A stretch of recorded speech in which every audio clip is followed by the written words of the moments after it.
It does. How you doing? Hope you well. Yeah.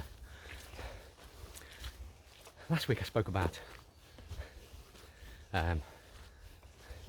people being offended and how you can make yourself bulletproof being offended. But on Wednesday last week, myself, my wife, daughter, my boyfriend, mother-in-law, brother-in-law, sister-in-law, their son and daughter, and their partners, we all went to see a comedian called Tom Stade. Now, I've seen him now 6 or 7 times over the last 10 years, and lovely comedians. Me and my wife watch a lot of comedy. Mickey Flanagan, Peter Kay, Lee Mack, Lee Evans. Been to see quite a few live, and it's our favourite thing to do other than probably boogie and dance. But Tom Stade is a Canadian guy. He's lived in Scotland for well over 20 years, and you may have seen him on the Apollo. Really funny chap, and a beautiful man. Always takes time to spend time with his audience, and he will even come for a drink with you. I know he plays small gigs because some of his material can be quite, or viewed as quite offensive. Now, he's a similar age to myself, so he grew up in the 80s and 90s where people got bullied. We used to get bullied at school, bullied at work, and you had to develop sort of mental toughness to survive.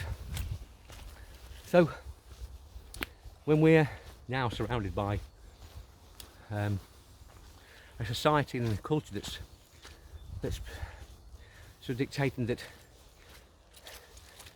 you can't offend people, you can't say things that may be construed offensive, I think we've got a bit backwards. I mean, Tom actually picked on me in the audience, and he asked me if I spoil the kids, or I think the question he asked me was, if teacher rang up, would I lend him money? I said, yeah, of course. Yeah. And how back in the day, that if we asked for 50 pence, it was a Spanish Inquisition from our parents. But now we almost are too generous. And I don't think we've actually captured the issue is that, or how I see it anyway, is that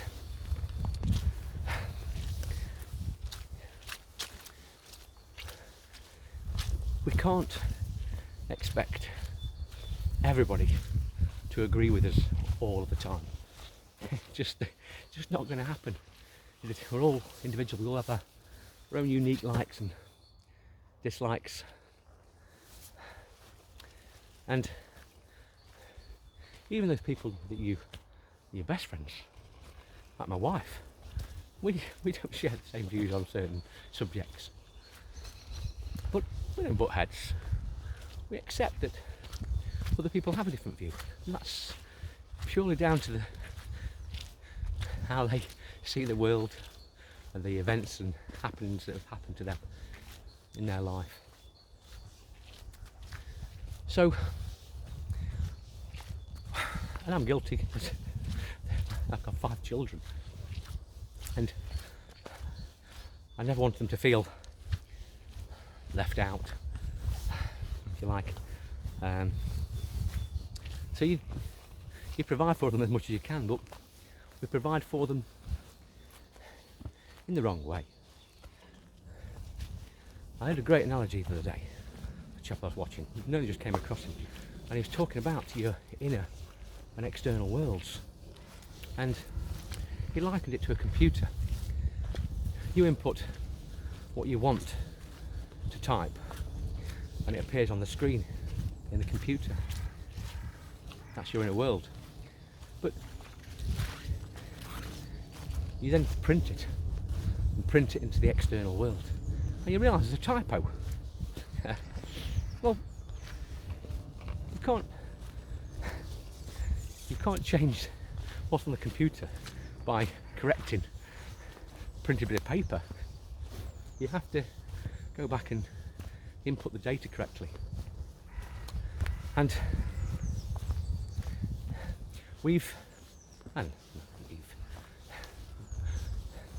society teaches us to believe that this is a very material world, that this is solid, when it isn't. Nothing's solid. We just perceive it as solid because it vibrates on a frequency that we interact with. It feels solid to us. So if there's nothing solid, there isn't a bit of printed paper, typo, then the only way you can change things is by inputting them correctly. And they say with society we place that much emphasis on materialistic world, a solid world, that we think we have to do everything to the outside world to repair it, where in fact we just need to address what's on the inside and correct it there. And by teaching children resilience and teach them to find their inner peace, rather than teach them that they have to work hard and change the external world to meet their inner world vision. I've certainly got it back the wrong way. But that's this question. The ancients have been meditating for millennia, and the benefits are well documented. So,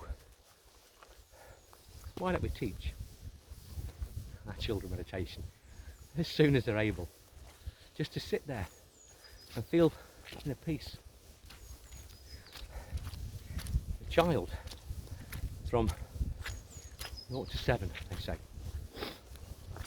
is in a most hypnotic state. Brain waves are slightly different, and it's just learning programs. So if you can teach those peaceful, making yourself bulletproof programs at an early age, the society we live in won't have to produce laws to stop people offending other people. People will just be able to ignore what they choose is not what they believe, rather than be offended. And when I say offended, I'm not talking about insults. If someone's actually trying to insult you, again, once you have that inner confidence and that feeling of being bulletproof, even insults won't hurt you. But all those guys out there who've got children between 3 and 7, I mean, say my youngest is 21, a couple of months' time. But those guys out there that listen to this, that have children that age, that's the time, 3 to 7, they're my favourite time for the children. They're just receptive and want to learn, want to know, copy everything you do.